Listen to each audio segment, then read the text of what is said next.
Ladies and gentlemen, welcome to episode 108 of Discourse in Magic, and this was a crazy one. This was a really incredible episode. We got to sit down with Johnny Thompson and talk about a ton of magic under the sun. You know, so much. Mostly we got to really look at it from the lens of show business and how that's changed. Johnny has either worked with, been, or worked for the people who have created the most notable magic in all of history. You know, from the Vernons and Charlie Millers of the world and Ed Marlowe's of the world through to his acts, which are world-renowned, all the way through to people like Chris Angel and David Blaine and Penn and Teller, and, you know, the list is just endless. So really following and tracking how show business has changed and grown and morphed over the past few decades. We dive into all of that and a ton more. This is just a really awesome interview with an incredibly brilliant man. So here it is, episode 108 with Johnny Thompson.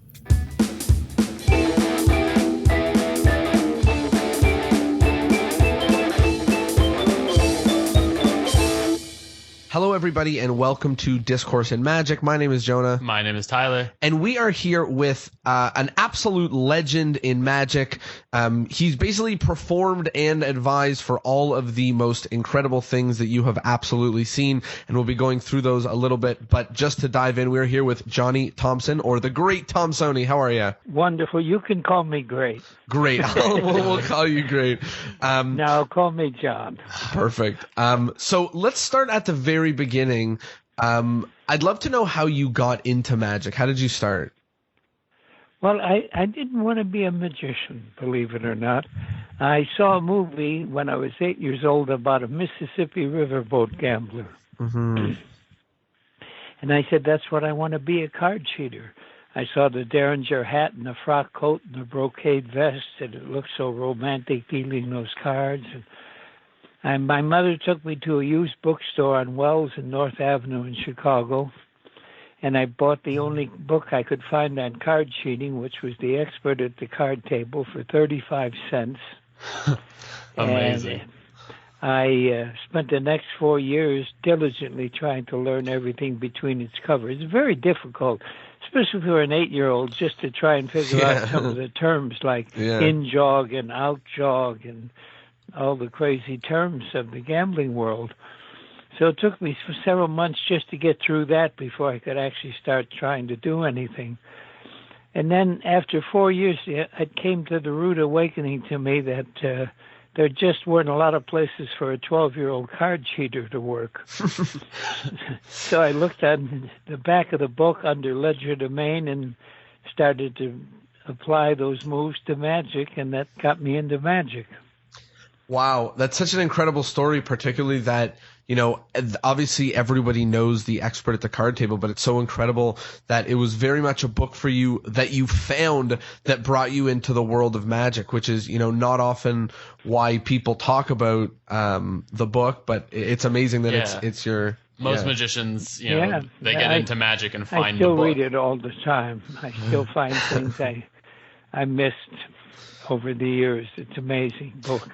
So I know this is about to be probably the craziest question in the interview, but because you've done so much, but can you walk us through a little bit, or maybe even important moments in the journey from just getting into magic through the love of cards and card cheating, a little bit into, you know, what you're doing now?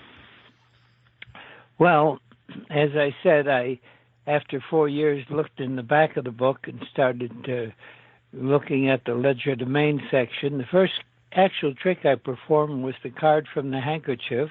Mm-hmm. And then I started hanging out at magic shops. We had 4 right in the downtown area. We had Joe Berg, Abbott's Magic in the Woods Building. We had the Ireland Company, Ireland's Magic, and we had National Magic at the Palmer House. Wow. And then we also had an off-the-street shop that had 4 demonstrators called the Treasure Chest. The demonstrators were Marshall Brodeen, Don Allen, Ed Marlowe, and Theo Bamberg, Okido. Wow. Oh, my goodness. And believe it or not, the best of the demonstrators was Ed Marlowe. He found his niche there. He was really very good. Anyway, I started hanging around the magic shops, and of course my mother was in show business, so she was always in my corner. And she belonged, after she retired and married my father, she still stayed in show business. She belonged to things like the Grandmothers Club and what was the name of the other one? The Showman's League. Now, the Showman's League in Chicago was a showing date for the club date agents. So acts would come in and perform at this date, and agents would come in, and if they liked the acts, they would book them into club dates in the Chicago area. Chicago was the main area for club dates. It's Chicago, New York, and Los Angeles, but there's more work in Chicago than anywhere. Anyway, anytime there was a magician, my mother would bring me to the Showman's League. And this one time there was a man named Abel Cantu, and I got to see him perform with doves, and it caught my eye, and he died a couple of years later in an automobile crash replacing Del Rey on a job. And as a matter of fact, if you ever brought up Abel Cantu's name, Del Rey got very morose about it because he always felt he was responsible for his death. Of course, it wasn't true. It was an accident, but that's how Del felt. Anyway, after seeing Abel Cantu, I got interested in birds, and my father had raised pigeons when he was younger, so he was not adverse to me getting doves, and in fact helped to teach me how to raise them, and that's why all my birds throughout I only had 5 sets of birds through my whole career, and they all lived to be between 26 and 29 years old. Wow. Which they should, because they don't have to forage, they don't have to worry about predators, and we give them vitamins. We used to bathe them at least once or twice a week and put them in the shower, and they loved it. Lukewarm rain hitting them, Yeah. And anyway, I got started. I did close-up magic, but I started working on a dove act. And then I did eventually see Channing Pollock on the Ed Sullivan Show, and I was doing 4 birds, and actually I had 8 birds, but I vanished 4 birds at one point in the act. And in the 40s and even into the 50s, if you vanished an animal, you better bring it back to prove it was still alive. So that's why I had 8 birds, but I vanished 4 and reproduced 4 different ones, apparently the same birds. Right. Anyway, Channing was doing 7, and I thought to myself, well, there's not enough room for 2 bird acts in show business. This guy's already on the Ed Sullivan Show. I went back to playing harmonica, and fortunately, by 16, I joined a group called Jerry Murod's Harmonic Hats, which was an act that was as big in their day as Elton John is today, or Madonna, or Tom Jones. They were a big record act, had a lot of hit records, and so I joined them the first time in 1950. 51, I joined them in Las Vegas at the Last Frontier, and I eventually became a regular member of the act towards the middle 50s up until the middle of 1957. We had an auto accident, and I had a lot of work done on my face. My face hit the dashboard and went out through the windshield and got cut up pretty badly. So I had to leave the act, and then I formed a jazz harmonica group for about 5 years till I was $25,000 in debt. I was the Polish guy who thought he'd make it in jazz. Nobody ever does. So then I decided after 5 years and being 25 grand in debt and changing personnel quite a bit in the jazz world, I decided to go back into magic so I could just depend on myself and no one else. So in the beginning, I just got my chops back up as a close-up magician. And one day I ran into Marshall Brodeen, who loved my work, and he said he needed a backup for trade shows. So he introduced me to a man named Fred Kitzing, who had an exhibit company. They built exhibits for trade shows and also provided performers. And so I became Marshall Brodeen's backup, and then got enough work that I was getting all my own jobs. And eventually I left Kitzing and joined Bob Snowdell's group, which was Eddie Tulloch and I. And again, I was Eddie's backup until I got so much work I needed a backup. And then Bob Snowdell hired Mike Rogers to back me up. So the team was Eddie Tulloch, myself, and Mike Rogers. And I did close-up for many, many years. And I had two Greek comic friends who played harmonica with me when we were kids, who talked me into putting my Bird Act back together. And then they sold the show to the New York Playboy Club. And they said, there's a place in the show for you to do your magic act, but it's got to be funny because the whole show is based on comedy. Actually, on television, there was a show called, I got to think of the name of it now for a minute, Laugh-In. And so Laugh-In was really a television version of what used to be an old blackout show on stage. So we wrote a blackout show for the New York Playboy Club and became a big hit. But as I said, they said I had to do comedy well. They gave me one idea. They said one night you had a bird defecate on your jacket and the audience went crazy. You ought to put that in the act. So that was the first gag. And then I ran to Tom Palmer. Tony Andruzzi was his other name, but I knew him as Tom Palmer and always called him Tom. And Tom had just retired his comedy magic act, so he said, you take my act. You got a year to run with it before I put it in book form. Well, I opened in New York with Tom's act, but, it's very difficult to fit into another man's shoes. Yeah. You don't know really what goes on in his head and his heart when he invented the material. And it was okay, but it wasn't killing like it did for Tom. So about the third or fourth day in, I was getting laughs before I did anything. I didn't know why, but I kept playing it. And about 5 minutes in, the drummer went, "Your fly's open." and the audience let out a huge roar. I turned around and zipped up, and big laugh on that. And so I got off, and I told my two Greek comic friends, Louis and Christy, I said, I'm going to keep that in. They said, you're going to walk out with your fly open every show? I went, yeah. And not only that, I'm going to pull my handkerchief out a little bit so they see it. And then a few days later, I was getting laughs before they even saw my fly was open. And see, I was on stage about 55 minutes out of an hour and 20-minute show. And so I made a lot of costume changes. And what happened is I had walked out with a brown shoe and a black shoe. I forgot to change one shoe. Well, that stayed in. And I just kept having things like this happen. And within a year of doing 3 shows a night, 4 on the weekend, I had an act in a year. And it was all original material. And basically just from a lot of things that happened and also a lot of ideas from...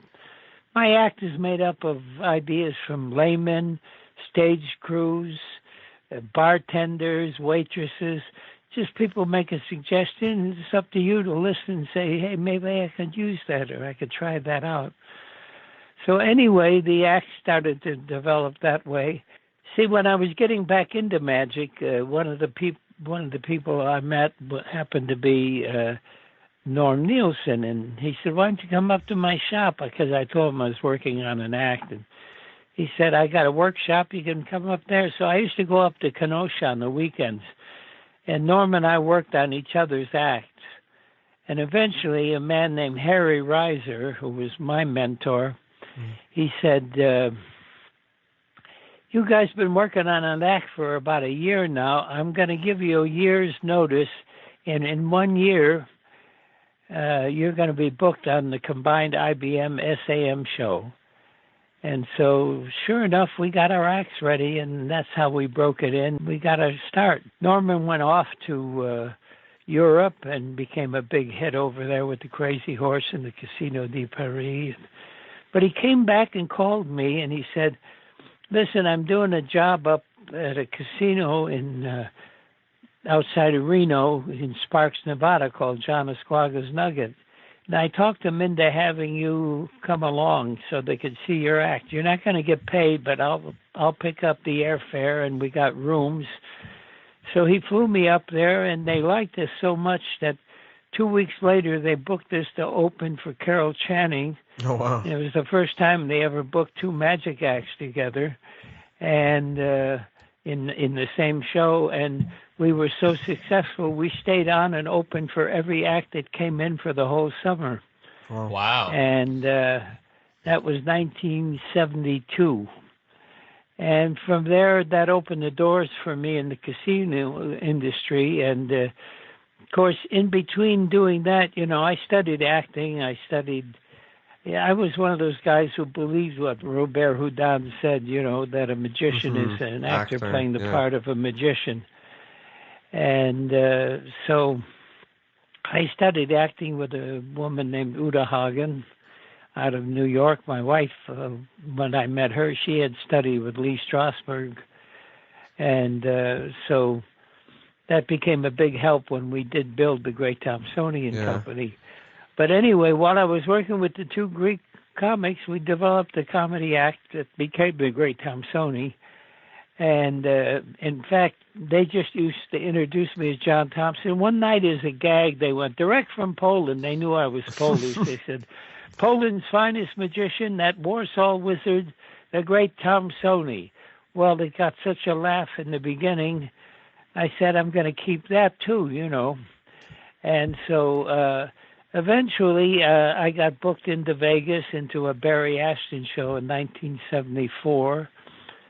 And we moved the show after a year at the Aladdin Hotel to the Flamingo Hotel here in Vegas. And then there was a strike in 1975. And during the strike, I got a call from my agent who said the Magic Castle was looking for a comedy magic act for their banquet. Apparently, Cary Grant and Joan Rivers were going to do a comedy magic sketch. And Joan got a real job and went off to do that. And Cary was afraid to use somebody else. They suggested Rose Marie from the Dick Van Dyke Show, but he still was a little leery if he wanted to only work with Joan. So they called me, and because we were on strike, my assistant was out of town, so Pam had to do the act with me. And because we were actors and worked together with Bob Crane doing that play he did where he was killed, in fact, we worked that same theater, he, we got very good working together as actors. So when we were driving to California, we didn't have time to rehearse. We subtext the act. Subtexting is an actor's word, which just means we say what's going on in our head, in our heart, and what we're feeling at the time we're doing something. So we did that. We went out, did the show, and it was the first time Channing ever saw me. He was in the audience, and all my friends, and I don't know what she was doing because I was doing my own thing, but boy, I was getting laughs in places there weren't any laughs before. And right after the show, Steve Lawrence and Edie Gourmet came backstage, and they wanted us to open for them. And then Mel Brooks and his wife showed up just to tell us how wonderful they thought the act was. So I turned to Pam and I said, "Will you tell Bob Crane you're doing one more show with him, and then we're going to do an act." And so in 1976, we started working together, and we've been working together ever since. Of course, we were a big hit in the casino industry, but we worked all over the world. And then when they took out the bands here in Vegas in 1985, we decided to go into cruise ships because they still had bands so we did about 10 or 12, maybe 15 years doing cruise ships as well, is bouncing between them and casinos. And that's basically the history of the act. Wow. There's so much depth there, and so many amazing stories. Noteworthy names that were involved in the creation of this act. My act, like I think I started to mention, maybe I didn't, but it's made up of a couple hundred people who made suggestions, as I said, waiters and waitresses and things like that, and I just had the good sense that sounds good, I'll try that. Yeah, and I love that it developed through, natural mistakes that occurred. Natural mistakes and suggestions from people. It really happened that way. Yeah, and you just can't be afraid to try new things, and you exactly right. And it's up to you. Some things some people say, you go, well, I can't do that. It doesn't fit the character, but they don't realize it. But other times people suggest something, you say, boy, that could work. I'll try that. For instance, when I zip my fly up and turn back and you see I've zipped a red handkerchief in it I was holding, that was actually a suggestion by a dancer one day who just said, why don't you, when you turn around, you could be holding the silk and have it caught in your fly, that you got a part of it. And I went, no, I think it'd be funnier if I leave it there. Actually turn around. Yeah. Ed Marlowe used to refer to it as the color-changing fly. That was his personal title for it. That's awesome. So let's move a little bit forward into some of the things that are going on sort of right now in the last few years. Specifically, I'd love to highlight being an advisor. Everyone likes to call themselves an advisor right now, but you seem to have the absolute credentials for what that would entail. So tell us a little bit about your journey in advising and what it takes to be a valuable advisor. Okay. Well, first of all, about 3 years ago, I decided to retire the act. I felt I wanted to retire the act while I was still on top of my game. I didn't want to be one of those acts that people refer to behind their back by saying, oh, gee, you should have seen them 10 years ago. They were great, So I wanted to get out while I was still on top of my game, which we did. But even when I was working over the last 25 years, I started with Lance Burton. I met Lance in Wichita, Kansas, when Joe Stevens had his last convention in Wichita before he moved it here to Vegas and called it the Desert Magic Seminar and made it a close-up show. But the closing show on that night was Mr. and Mrs. Electric, Marvin and Carol Roy, Pam and I, and David Copperfield. That was the closing show. And while we were there, I got a rap on the door, and it was a young man I saw performing one night, and it was Lance Burton, and he wanted to learn to do the dove to silk of Channing Pollock's.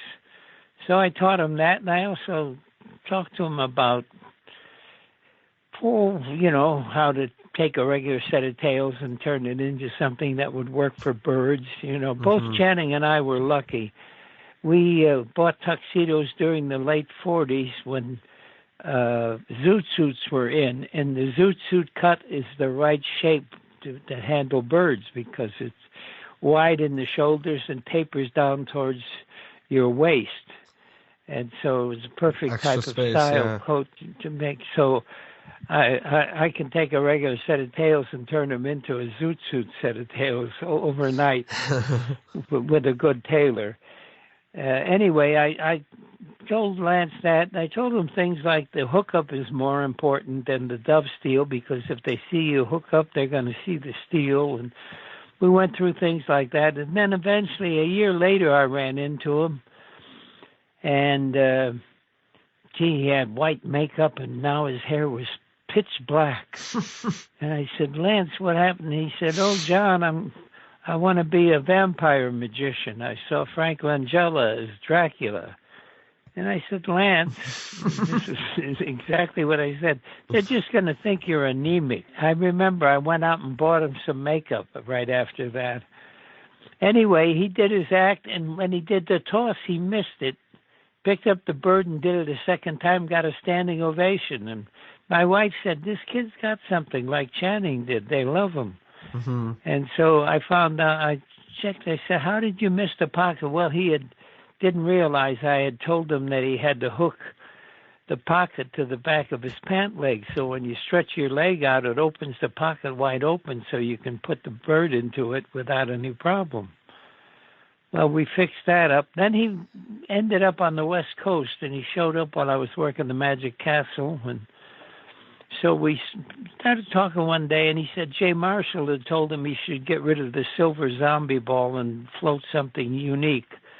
And he was thinking of floating in the early days of his act, the lamppost had round crystal balls on it. Mm. You know, not crystal in color. They were, milk colored, but they were round global bulbs.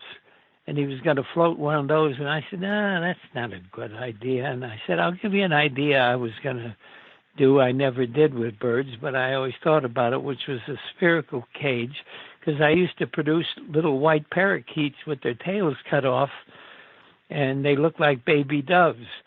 And I got the idea for that from a man named Howard Brooks. He was a comedy magician. You would know him for inventing the bra trick. Mm.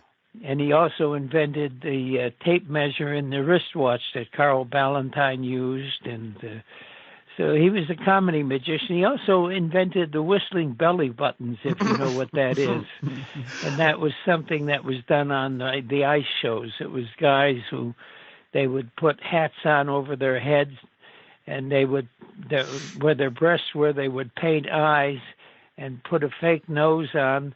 And they'd be, half naked to their waist, and so their belly button looked like they were whistling.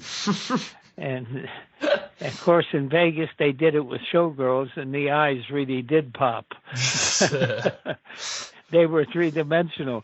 Anyway, Howard gave me permission to do the white parakeets. He used to switch the egg bag at the end of his act, and he would say, now, if you wonder how I reproduce the eggs inside the bag, I use a reproducer. Then he'd reach in and he'd take out a dove, and he said, this is the papa. Take out a second one. This is the mama. And then he would take out a white parakeet with the tail cut off, and he'd say, and here's a baby from a previous marriage. And I had seen him do this, so I called him and got permission from him to use white parakeets. Well, I told Lance and gave Lance the trick I used to do where I would borrow a napkin and fold it up to look like a bird and turn it into a parakeet. It was my method of doing Nate Leipzig's creation of life, which he did with a piece of cigarette paper and turning it into a fake moth, and then the moth actually flew away from him and became a real moth. So I thought a white parakeet would be bigger and easier to see on stage. Yeah. And so I gave that to Lance. Originally, he just produced the dove out of his glove. But he was on a Carson show when he did the first time, and they shot the wrong angle, and you saw the bird come out. So that's when we started talking about possibly doing the other version of producing the bird, which he ended up doing. Now, he had a different method than I did, but it worked out just as well. And then we started working on his act. He wanted to go to FISM, and he was using red, white, and black silks, and he did the world's fastest trick, if you remember. That's the trick where it's a flower in a flower pot that vanishes instantly into a table. Anyway, we took that out, and I got him to go to one color silks. We chose purple because he was still on that kind of talking a little bit still about the vampire thing. So I said, well, why don't we use Let's meet in the middle with purple. Huh? Let's meet in the middle with purple.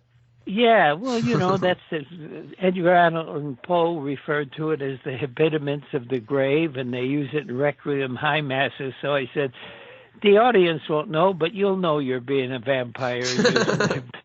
And we just changed the act, and worked on it, and of course, while he was watching me, he figured out how to do the birds correctly, and because I came and saw him, I said, Lance, you're using my steel. He said, well, yeah, John, I watched you for a while, and so we worked on the act, and I went over the steel with him a little bit, and we kept developing it. So the first actual consulting I did was with Lance, and one day Penn and Teller realized I was doing it, and they called me. This is about 22 years ago, to work on one trick. They were finishing with a bunch of blood. They would bring people on stage and get off their clothes while people held a towel, so they could see that they were actually not dressed and didn't have anything on. And then they'd put T-shirts on that were inspected, and then they would do this trick where Penn would produce a red silk, and Teller would reach out and just produce red blood running out of his hand, and it was a constant thing like that. Well, I worked on that trick first with them, and they were happy with what I came up with and the changes I made in their routine. And then they asked me to do a kind of a spirit seance, and but we wanted to stay away from what Glenn Falkenstein and Francis Willard were doing, so we came up with another method. And then they would just hire me occasionally, and then after a while, when I was working full-time for Lance when he opened his show over at the Monte Carlo, I started helping him by adding a trick here and there, making suggestions, and then he got his television specials, and Fielding West and I did a lot of the actual writing of Lance's dialogue and some ideas for tricks. Penn and Teller then came to me and said, we're going to hire you full time. And I was already being paid a yearly wage from Lance, a retainer. Mm-hmm. Well, when Lance closed his show, Penn and Teller put me on retainer, and I've been working for them ever since. Well, I've been working for them on and off for 22 years, but the last 10 or 12 years, I've been working steadily for him. That's amazing. And in between that, I remember Peter Pitt used to write for Siegfried and Roy, and he was out of the country, and they needed a piece of business. And one of the earliest things I did was write a hunk for them. And then when they did the Magic Box, they asked me to teach all the actors to portray Siegfried and Roy and learn their routine. So I did that. And I also worked for David Blaine. He wanted to produce fish underwater the way I produced doves, so I taught him to do that, and we worked on an underwater act. He and I and Ossie Wind. Wow. And so then I also worked for Chris Angel for 3 years when he was doing his television special. Yeah. And that's basically it. Those are my clients. Also, I do Penn and Teller's Fool Us, and I also do the Carbonaro effect for Michael Carbonaro. Wow! So you legitimately advise for most of the magic that the world has seen, and I think and Wizard Wars too, if I'm not mistaken. Yeah, I work for most of the heavyweights in our industry. Yeah. So what would you say, having understood all of that, especially as it's grown through the last few years, what makes great entertainment? What makes great entertaining magic? Well, the word entertaining is what is the magic word. If the magic isn't entertaining, it doesn't mean anything. You have to be an entertainer. Your magic is just your talent, but they're still always buying you. It's the hardest thing to make magicians understand. They're buying that performer first. Why do you go see Frank Sinatra? Because you want to hear him sing My Way, and you want to hear him sing all the songs he's associated with. Well, the reason they go see certain magicians is because the material they perform and their personality in that performer. And I think that's the most important thing, is to be a real entertainer. I have never written down when they ask what my profession is, magician. I always write entertainer. Right. Because that's what I feel I do, and that's what I try to do when I work with other people. You know, as a magic consultant, there are a lot of people who call themselves consultants, but, you know, I made my living in every facet of magic. I didn't know any better. I thought you had to do everything.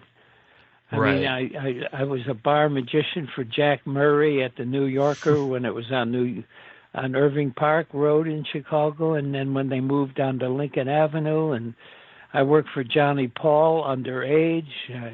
I even worked when I was a small kid, and somebody said, "How could you work for Matt Schuline in a bar?" I said, "Because he had a banquet room on Halsted Street, and on Sundays they had a brunch there, and I used to go down and perform for my lunch." And so I worked as a bar magician. I worked as a trade show magician. I worked as doing, you know, close-up work, you know. And a duo act, you know. Yeah, I did a double act. I did a single for a lot of years before I did the double, and but I was a stand-up performer. Then I did stage work, and then eventually I've invented illusions. In fact, my favorite illusion I ever invented opened Lance's show the last 5 or 6 years he was operating. I don't know if you saw that. I haven't yet, no. No, I haven't. Well, what it was is there were 4 pictures floating inside a giant picture frame, floating in just limbo, in black limbo. And in the center was something covered in a purple cloth. And the first picture frame lit up, and it was a picture of Keller, and they talked about Keller being, you know, the model for The Wizard of Oz. And when he decided to retire, he passed the mantle on to Howard Thurston, and they talk about now the Thurston picture lights up and the Keller picture dims down a little, and they talk about the Thurston Wonder Show of the Universe, and then from there it goes to Dante, who Thurston passed the mantle to Dante, and then Dante to Lee Grable, and then they talked about Lee Grable finding the gentleman he wanted to pass the mantle to, and they whipped the cloth off, and it's a clear plastic mannequin of Lance. And while you watch it, little points of light scintillate inside of it, kind of like Star Trek. And then a skeleton materializes 3-dimensionally inside of it. Then arteries and veins and a whole vascular system, and then muscles and tendons, and then flesh and clothing. And then Lance would walk forward and perform his bird act. No covers, no nothing. Wow, that sounds crazy.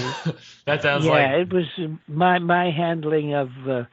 Well, I did it originally with a female nude mannequin, and I did it in trade shows. And that particular method was using a blue room. But for Lance's, I found a way to do it in these big Vegas showrooms by using a Pepper's Ghost. And I found a way to use a Pepper's Ghost for these wide-angled showrooms that would work from any angle anywhere, including the balcony. And that's what we put into Lance's show. But yeah, I've invented illusions, and I performed illusions, and I think I've done everything in magic except sing and dance, and do magic at the same time. That's because I can't. Well, with that attitude, you'll never start. Yeah. You're right.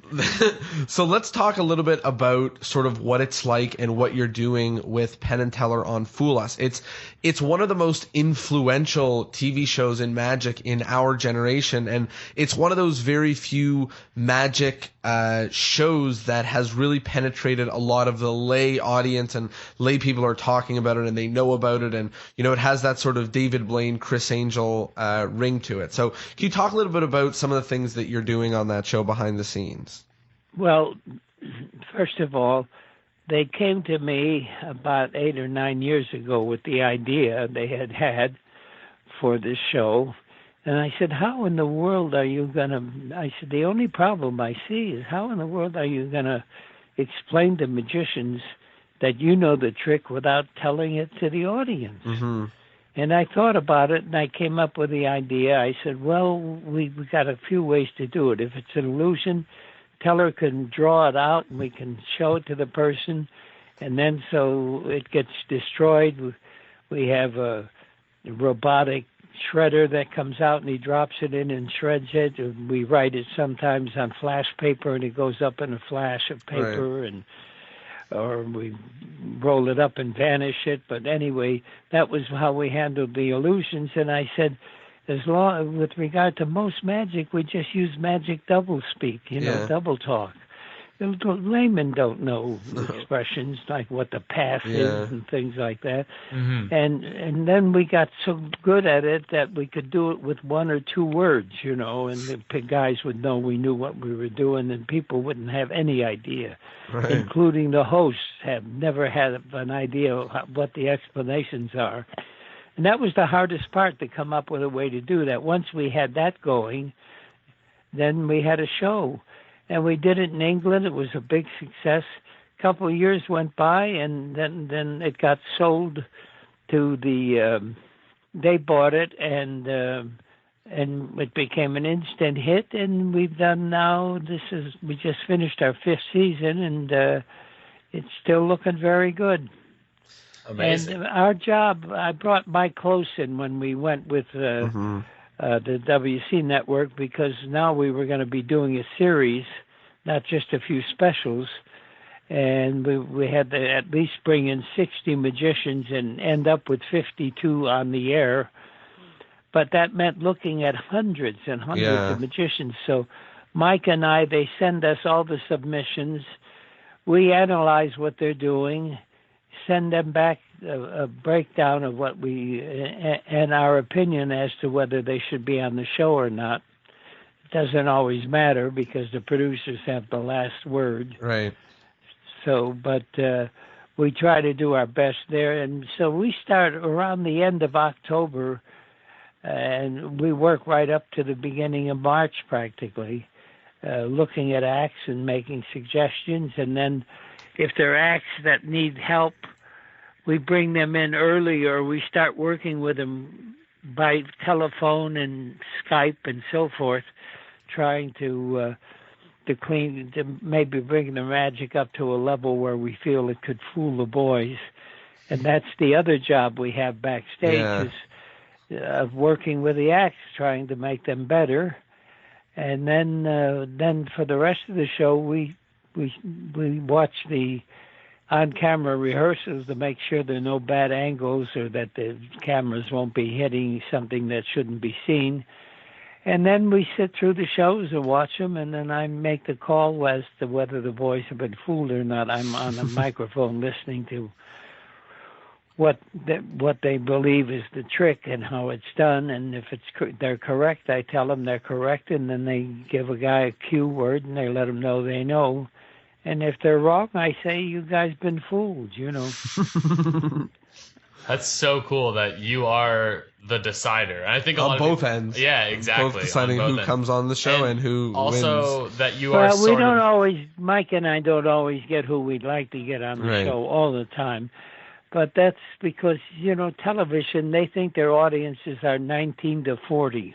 Right. So anytime I have to get someone over 40, they either have to look young, or I have to really, do a hell of a selling number, both Mike and I, on them. Right. Because they think that's where the answer is between that. And I keep telling the producers, I don't know how the advertiser figure this, but everyone I know 19 to 40 is streaming this. They're not watching the ads. It's true. Yeah, but nobody's listening to me, so we don't have anything to do with who they hire. They make those suggestions. Yeah. Sometimes we fight them, or if it's a stolen piece of material, I will tell them, or a piece of material that's not licensed for television by the guy who invented it, and that's also part of my job, making sure I keep it clean for everyone in magic. Yeah. Do you get a sense of pride when Penn and Teller are fooled? Because as you said, you workshop the pieces to sort of make them Yeah, more of course, deceptive. especially if we have something to do with it. I'm really, proud of it. But it's they're pretty good, though. Yeah.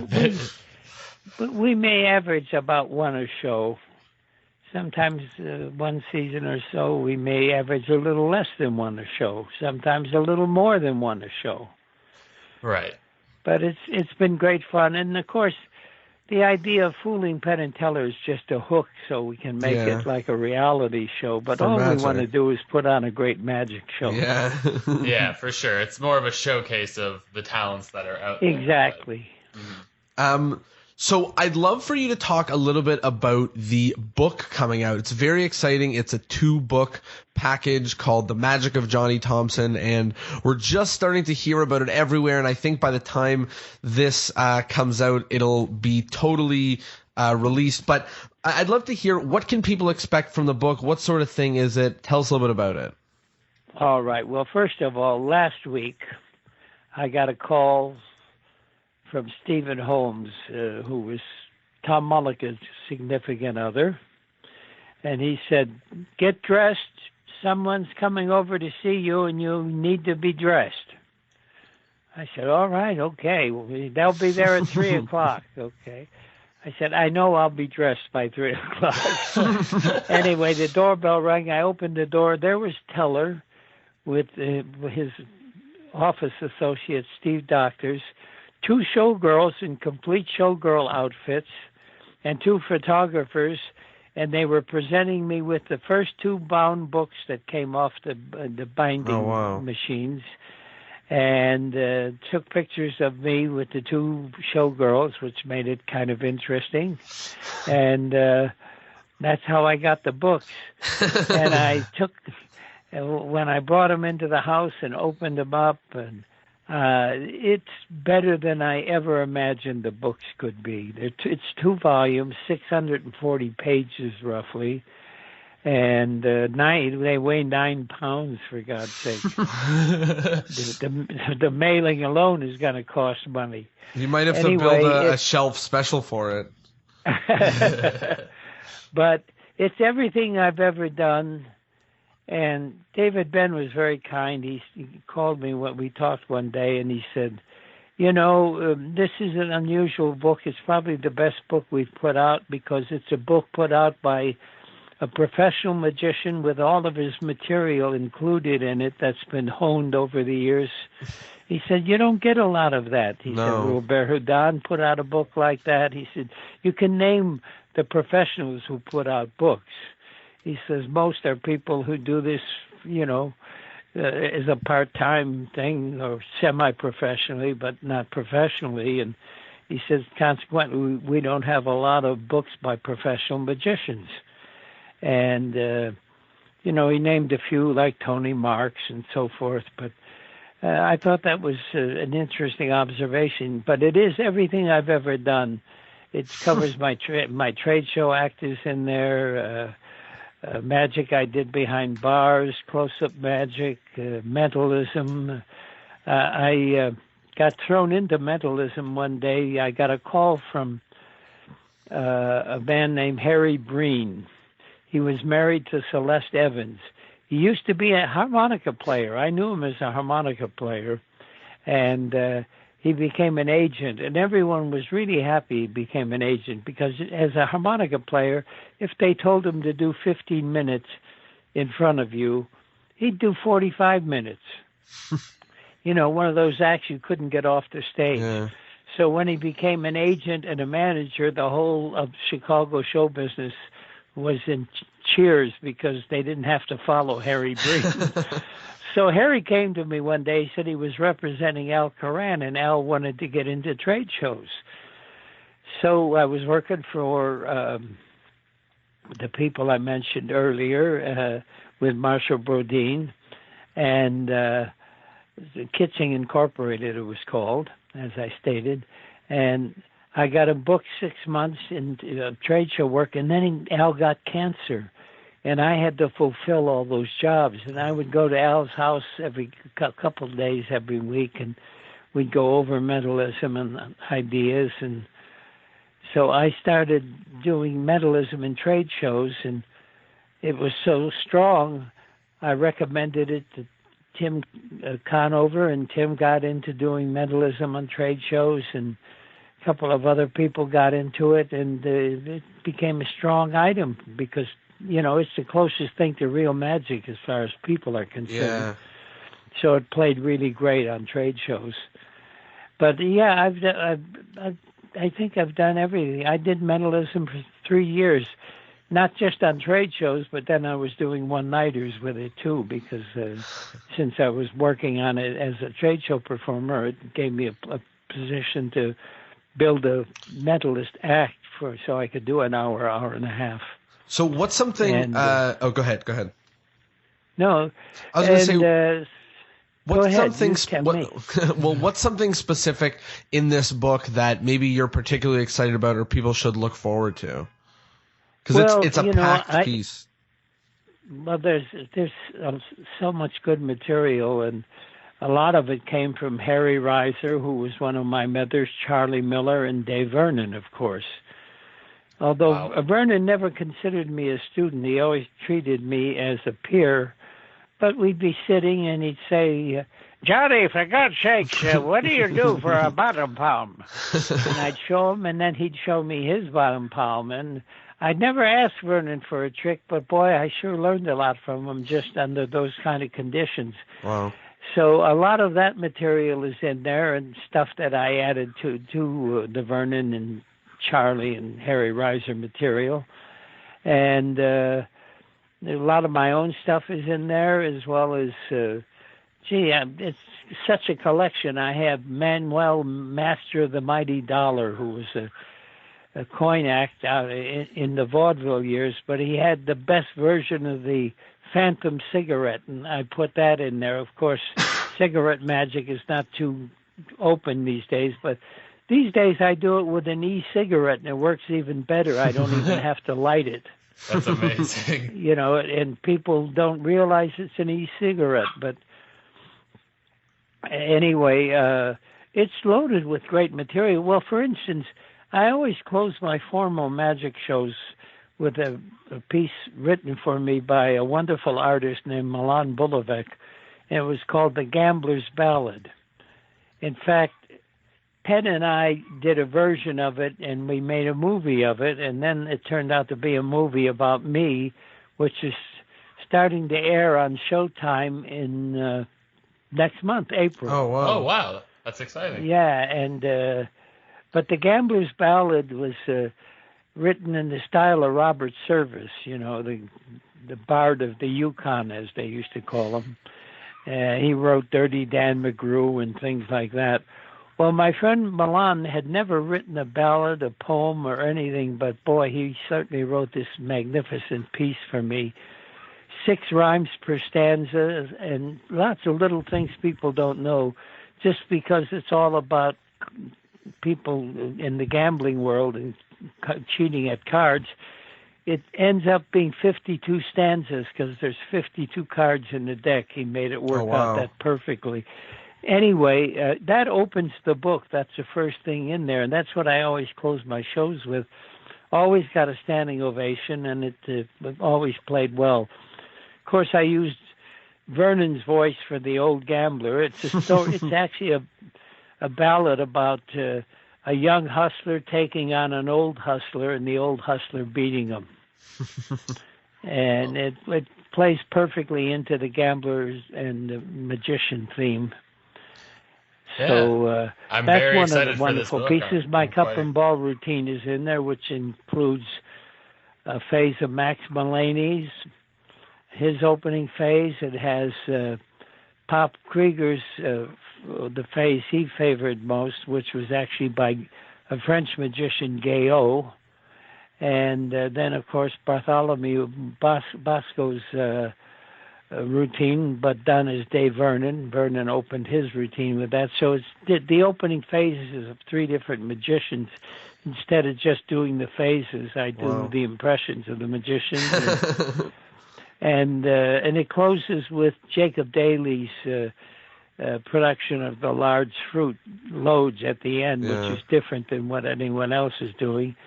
Anyway, that's in there. Just everything I've ever done. My dove work is in there, and a lot of dove work I did in a straight act that no one's ever seen. When everyone was vanishing birds in a cage, I was taking birds out of the cage, putting them in my top hat, and then collapsing my top hat and blowing feathers off of it, popping it back open, putting it on my head and exiting. So that whole routine's in there. I had a color-changing dove thing that I used to do, and so a lot of my dove work is in there. Everything I've ever done is in there. Mentalism, close-up work, stand-up material, and it's so exciting that it's basically my whole career. I figure instead of plus a lot of moves that have been almost lost. Like Arthur Findley's shift or pass. I think I may be one of the last people to know it. I learned it from Charlie Miller, and there's some material of Mulaney's I put in, some of Charlie's that no one seems to know much about, and so in addition to all my material, I included some Harry Reiser, Charlie Miller, and credited some people who have been miscredited, like Percy Diaconis. Most people don't know what the common use of the Elmsley count in the left hand instead of you counting into the right is Percy Diaconis, is because he was a left-hander, and it made better sense to do it because the cards always remain in dealing position. And so I credited Percy for that, and another idea he gave me. And I've tried to credit everyone that I knew had something to do with a piece of material. Awesome! I'm very excited for this to make its way the into my book hands. has been very exciting for me. It's better than I thought it would ever be. Jamie did a magnificent job of writing it. Jamie Ian Swiss. David Ben, Julie Eng, and Carl Johnson. Well, David and Carl kind of did the editing. Julie did the pictures and the layout. And Alan Slate was responsible for helping putting the book out. I couldn't have done it without these people, and they made it all come to fruition. Amazing. It's kind of like it's the book that is all your acts. And it was a collaboration piece, and all your acts that you've had in the past were collaboration pieces, right? You can't do it alone. And some of my own material and some relatively unknown material I always kept hidden from other magicians. I thought it was too good to tip. And like a thing called quadruple coincidence, which was invented by a man named George C. Ingle in 1949. And it's been done, but my version is very simple. It has only one move, and it's all subtleties that make it happen, but it's a really straight. It was my closing trick from my close-up shows. Awesome. There's a lot to be excited about. Yeah, sounds amazing. I'm really looking forward to the book's success because it really has everything I've ever worked on, and it's the thousands of hours of reworking tricks and changing things, and it's all in there, the finished products, and I just hope people take it, maybe go further than I did with it. Well, it sounds like the material in it has already made an absolute splash. Before we start wrapping up the questions, I wanted to ask you a sort of generational question, because so we get to hear a lot of amazing stories from you about working with like Vernon and Charlie Miller and Ed Marlowe. And now you also have obviously had your hand in such incredible and popular acts, shows, and magic that's going on today. What do you feel is the biggest difference from sort of the way that magic used to be and the way that magic is really going right now? Well, I have mixed emotions because I come from from that classic school of Vernon and Charlie Miller, Ed Marlowe, Francis Carlyle, John Scarney, Yeah. and people of my generation like Ricky Jay and Steve Freeman and some of the great performers we have out there, Levent, Sim Kentley, and so, and I keep myself around these guys, I don't hang with people my age. All they do, people my age complain about their eating habits and their aches and pains. I hang with young people because they're, first of all, the ones who are going to be coming up with new ideas, and I want to be there to be part of that. And, magic is a continual thing where you continue to learn. If you don't continue to learn and you give up early by just doing a few things, you're not really participating in this wonderful art form we have. So, but I would say I was the luckiest guy in the world because I had these wonderful mentors. When I was 12 years old, I met Paul LePaul. I met Paul Rossini. I met Louis Zingoni. My first job in show business was in a freak show. And I don't talk much about it, but it was a pretty interesting thing. I went there to get a job as a magician. At 12 years old, I was about 5'10" or 5'10 and a half, and I looked 16, and I had a Social Security card from being an usher, so I lied and said I was 16. And but they said, it's too bad, we already have a magician. It's too bad you don't eat fire or swallow swords. And I said, oh, but I do. Of course I didn't. But I ran to Abbott's, and I bought a book called Thrilling Magic, and I learned to eat fire and swallow swords. Swallowing swords I learned in a week. Eating fire eating fire I learned in a week. Swallowing swords took forever. Yeah, weeks and weeks and weeks. But I eventually got the job, so that was I only lasted 2 weeks, but while I was there I met Louis Zingoni. I was standing out in front of the 10 in 1 show, is what they're called, 10 attractions under one roof. They don't really call it a freak show in the industry. Right. And I was standing out in front of the 10 in 1 show, and I was doing the Erdnase one-hand cut, and this guy walks up to me and says, where'd you learn that, kid? And I said, out of this book called The Expert at the Card Table, and he introduced himself. And, of course, I didn't know who he was at the time, but when he mentioned expert card technique, I ran home and looked, and sure enough, then I knew who Louis Zingoni was. Mm-hmm. And his in-laws owned a skee ball exhibit across from the freak show, so he was managing it. So I used to go to lunch with him. I met Paul LePaul. In fact, my high school teacher was Brother John Hammond. Oh, wow. And I introduced Brother John to Paul LePaul, and I met Paul Rossini at Joe Berg's Magic Shop, and he was, in the last year of his life, he was not in great shape. He was pretty good alcoholic because he had cancer, and it was what he was using to kill the pain. But because I could do stuff out of Erdnase, I met all these wonderful, talented magicians when I was that young. And of course, I met Jay Marshall, but I knew Jay when I was with the Harmonicats. And he was one of our opening acts, along with Carl Valentine. And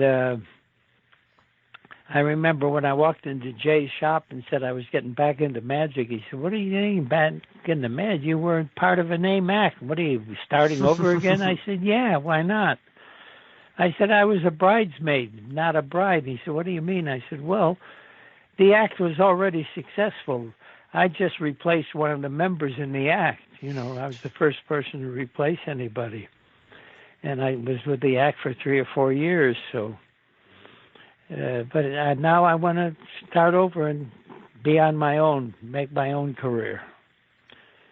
Anyway, I was a very lucky guy because in Chicago there were a lot of great magicians and they all were very helpful.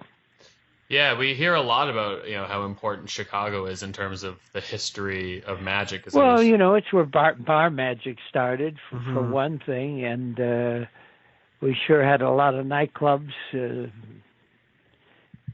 where you could see a lot of performers. And of course, when I started in show business, there were still shows in theaters. You know, that was the end of vaudeville.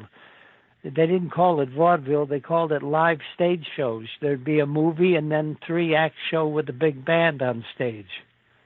Sometimes a 4-act show. It just depended what theater. But I worked the Roxy, the Paramount, the Chicago Theater, the Capitol in Washington. I remember closing the Hippodrome in Baltimore, which was the biggest theater in the country, bigger than Radio City Music Hall. Oh, wow. This was in the mid-'50s when television killed the theater business. Yeah. Wow. That's so incredible to hear a little bit about show business. From all of your deep knowledge of show business, what's your one tip for a magician who's really trying to make it, not necessarily through like card trick, I don't mean that, but not necessarily through like close-up magic or anything like that, but really wants to make it in show business? What's your piece of advice? Well, it's a little tough now, because remember, what I strived for was to end up in Vegas. That was what you wanted to be, as an act that ended up on the Ed Sullivan Show or the Tonight Show, and also you wanted that would help you get into Vegas, where all the money was. Vegas was the mecca of magic. It no longer, not just the mecca of magic, the mecca of show business. When I started out in this town, you had names like Frank Sinatra and Tom Jones and all these, Bobby Gentry and Debbie Reynolds and Barbara Streisand and the French Revue shows. That's what made this town. Well, when they moved the mob out in the mid-'80s, about 85, and the hotel people started taking over, well, the business changed. There's no place for an act like mine, or Norm Nielsen's, or Channing Pollock's, or Marvin Roy's anymore, because first thing they did is they got rid of the lounge shows. Now, in the old days, you could go into the lounges for nothing and see the biggest names in the world, just like you would in the main room. The difference was you could only work the main room 3 times a year, but you could work the lounges 40 weeks a year without quitting.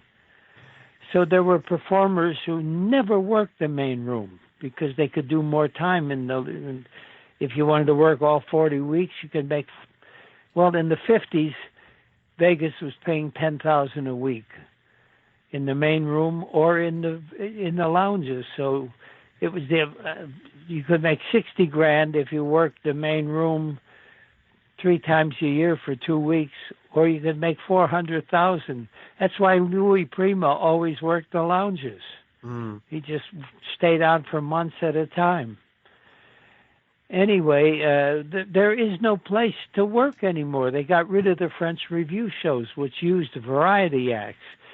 So I don't know we're not seeing a lot of acts anymore.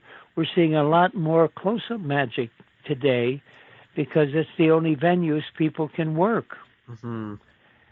And the business has changed. You know, when I was in the business, you strive to get an act that could go to Vegas. Well, first to work the theaters, then when they went bye-bye, you worked nightclubs, then eventually the casinos. But you had a place where you could work. Now you have to rent. Every showroom in this town is rented by the performers. I don't care if it's Tom Jones, Penn and Teller, or Irving Nobody. Anyone who rents a room has to pay for the room rent. They end up paying for the crew, whether it's the hotel crew or not. And they pay for the ushers. They pay for their own advertising. They have to take care of the ticket master people. And all the hotel gets is rent out of it. That's all they want. So show business has changed. This is no longer the type of show business it used to be. And I don't know what to tell young people today to do. I guess close-up is as good as it's going to get because there are places to work. For instance, in Germany right now, I just saw we had a German magician on on Fool Us, who told us that there's like 60 or 65 small close-up theaters in Germany. You know, Germany's also the last place that still has shows that produce variety acts, you know, theater shows and nightclub shows and circuses. But the rest of Europe is just as bad as over here.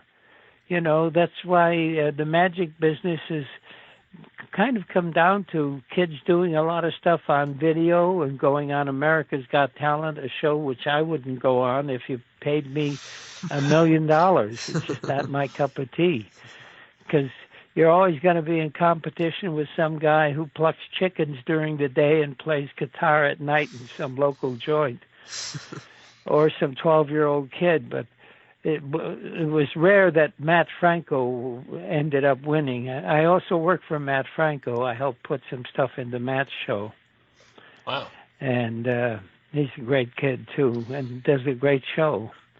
He's been here 2 years and been selling out, so he's doing quite well. Wow. Yeah, go ahead. All I was going to say is I really have there's nowhere to build. Acts are dinosaurs today. What Norm Nielsen did, what I did, there's just no place for us to work except magic conventions. Wow. It's so crazy to see that change, but it's also very interesting to watch that transform into, you know, making it now might be, you know, getting on an episode of Penn and Teller Fool Us, or getting on something like an America's Got Talent, or anyways, what'll start to come out are things like YouTube shows and just big things happening on the internet where, once again, you know, like being on Penn and Teller Fool Us is an opportunity for you to have a 5 or 6 or 7 minute act that everybody in the world ends up seeing. You know, we see like the Stephen Brundage or the Piff, the Magic Dragon. Yeah, you know, like, exactly. So look at Piff made a career out of losing on contest shows. Exactly. He made a wonderful career from that. That's what he boasts, you know. He lost on America's Got Talent. He lost on Fool Us.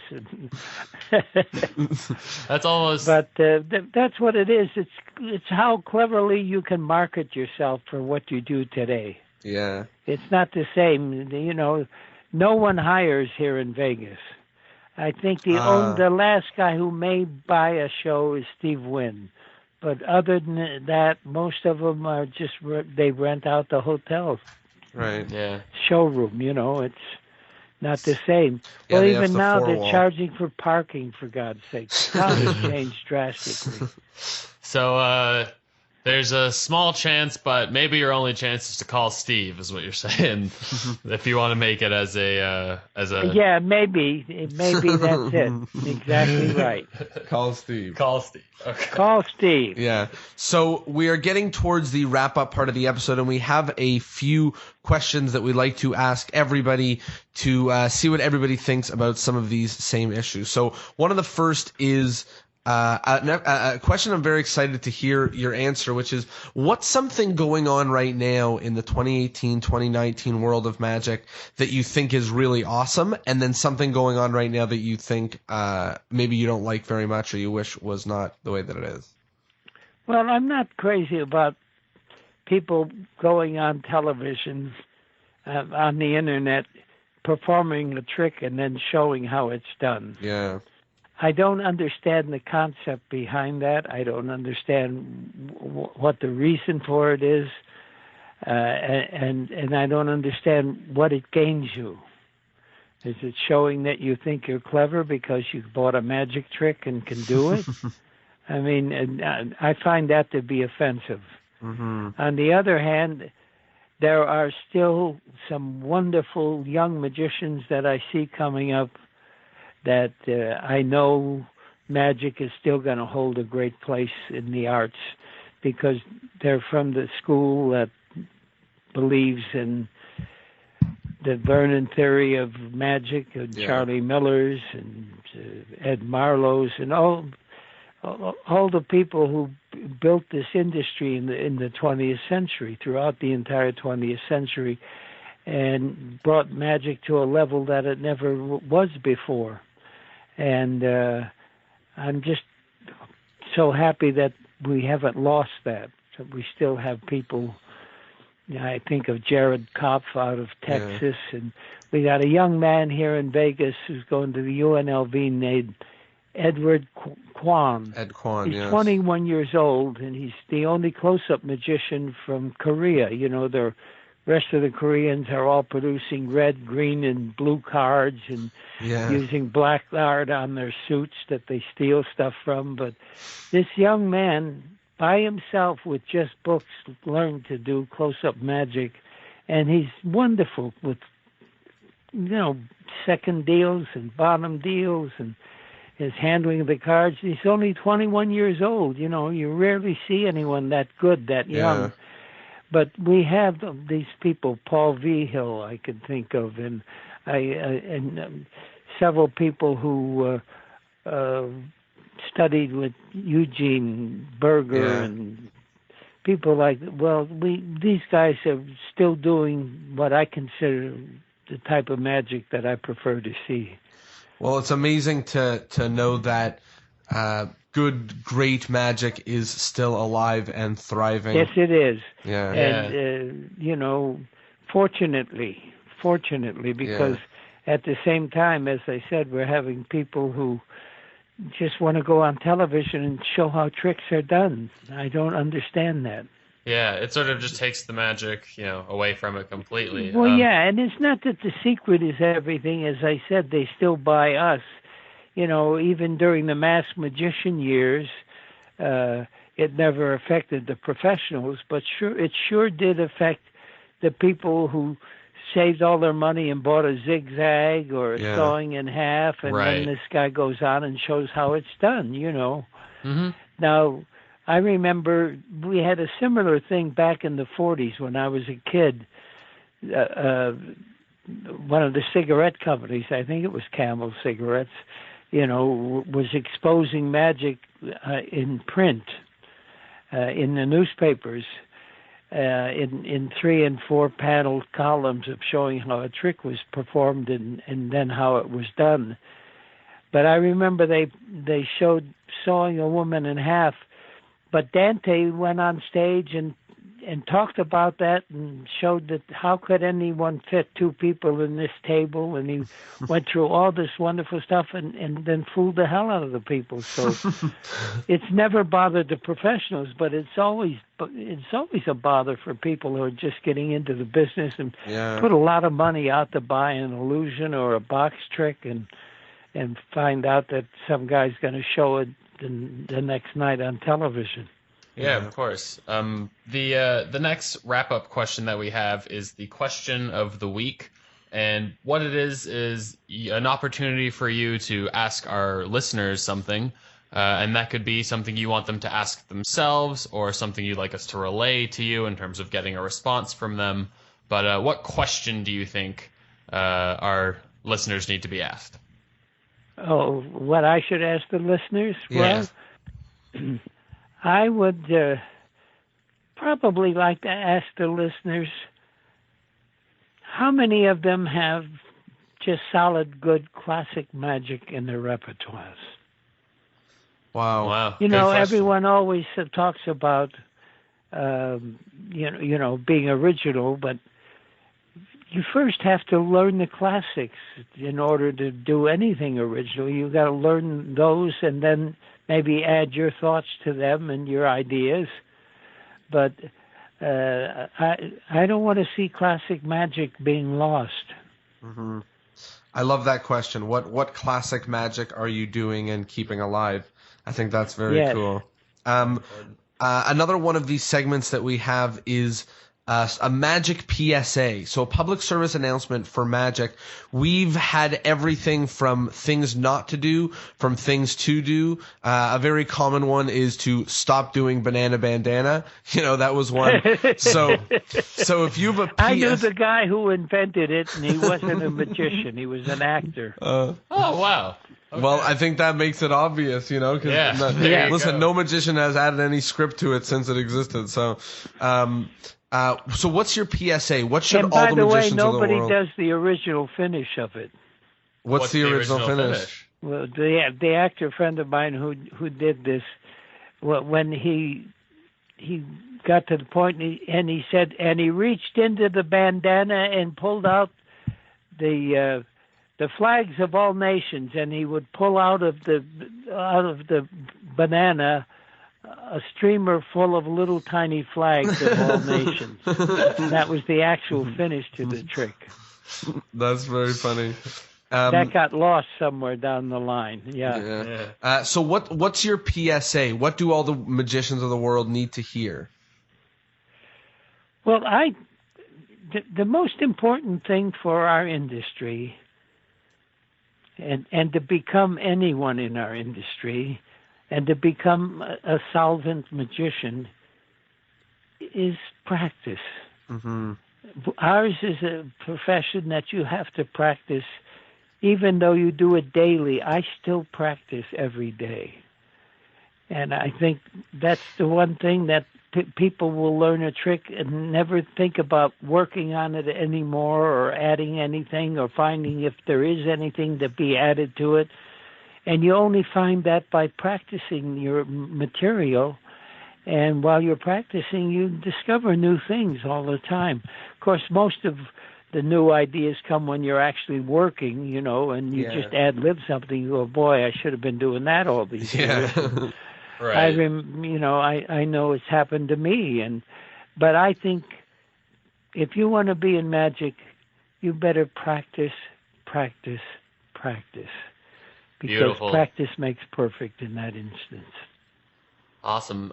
The next section is called what we call the endless chain of magicians. So we get each guest to recommend a potential future guest.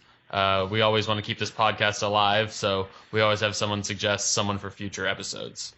Well, I'm going to suggest a few people. Please do. Okay? Mm-hmm.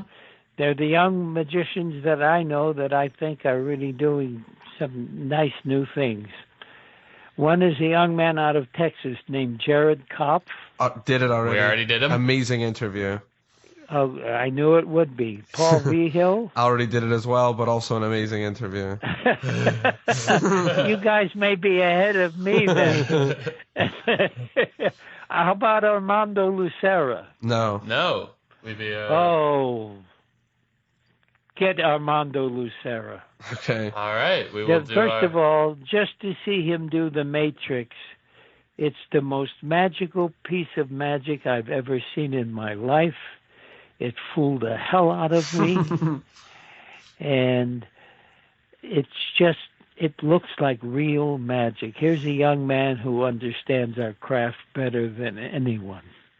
All right. Very Armando exciting. Lucera. Definitely have him. That's perfect. And the final part of the wrap-up questions is each of us, all three of us, sort of has a moment to talk about something in the episode that we think was particularly important. People have been listening for hours, and we get an opportunity to give a real take-home point. So for me, I would say definitely it was so cool to find out about what it was like to work on all of these shows, and particularly what that was like from coming from a life of show business. We see what takes its form of show business now, things like I was talking about, like America's Got Talent and Penn and Teller Fool Us, and it's awesome to see the gap bridge between sort of old Vegas and new Vegas, and original show business and current show business. So that was very awesome to see, and a great highlight for me. Tyler, what was a highlight for you?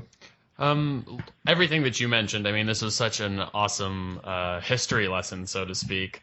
But what I found to be probably the most interesting was right at the beginning was the fact that you got into magic from learning to be a card shark from Erdnase. Like that's such a in the future book for most magicians, but it was your starting point. Well, I will tell you this, that not only did that pay off in the long run, because I've worked for some of the casinos. I worked for the Eye in the Sky on some of the casinos. Oh, wow. My friend George Joseph was the Eye in the Sky for several of the hotels. In fact, the last job he had here in town was for all of the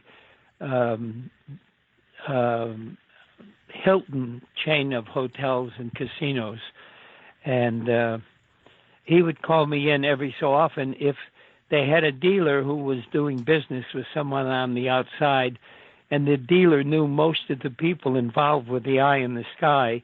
I would go in and sit down and play and nail what the guy was doing, you know.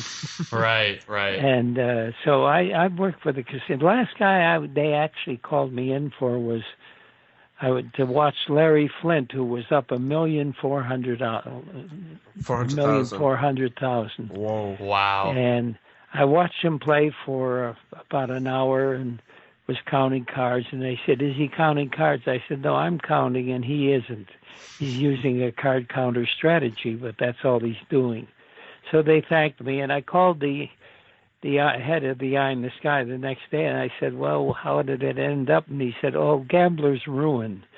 Now, gambler's ruin is an expression in the gaming industry which simply means the longer you stay at the table, the more assuredly you're going to lose your money. Mm-hmm. Right. So he stayed through the whole night, lost $1.4 million and lost $1.5 million of his own. Oh my goodness! Wow. You know, there's those Vegas expressions, gambler's ruin. Are you familiar with the expression being 86th? No, it sounds familiar, but I don't know what it means. Well, today it means, being fired from a job or kicked out of a position. But the real title comes from the real coinage of that term came from Vegas. 86th means take them out 8 miles and bury them 6 feet deep. Oh, wow. 86 of them. 86 of them. Wow. That's awesome. What would you say is sort of the most important thing that we've spoken about for people to take home from this as a message or something to remember for the future? Well, I think it's just the wonderful thing that you have a podcast talking about magic, because that's what's going to keep the interest in our industry. And we need more shows like this, more shows to get people interested in what we do, and those who are doing it to increase their interest. So you guys are a big help.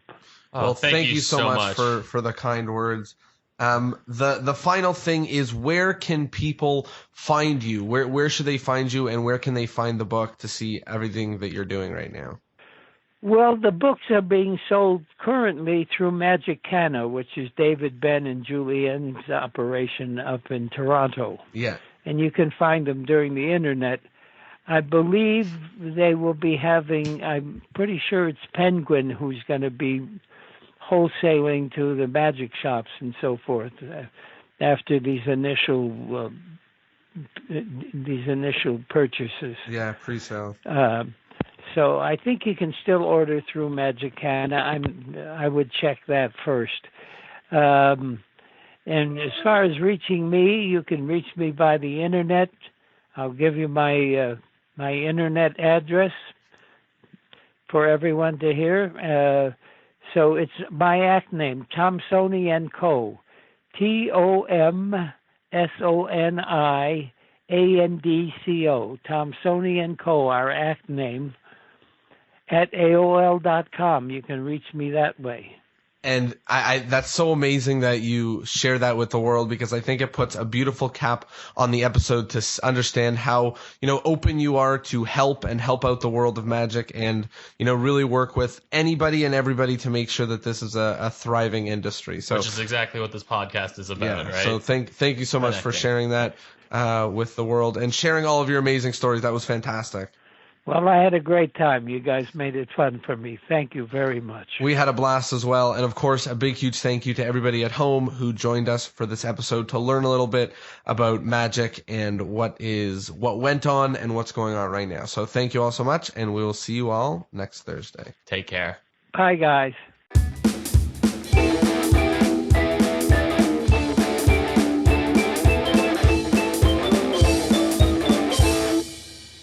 Well, there you go, episode 108 with Johnny Thompson. I hope that you liked it. I hope you felt sort of the privilege and the opportunity that we got to chat with him. And I hope that we spoke to him about the things that you would have wanted to speak to him about. Make sure to go out there and grab his book. If you've been a Johnny Thompson fan for a while, this is something really extraordinary that you should be very excited to get your hands on. And, if this is is one of those interviews that you, like me, feel is an absolutely incredible piece, do me a favor and share it. Tell the world. Be even an iota of proud of it, as I am. Thank you all so much, and I'll see you all next Thursday.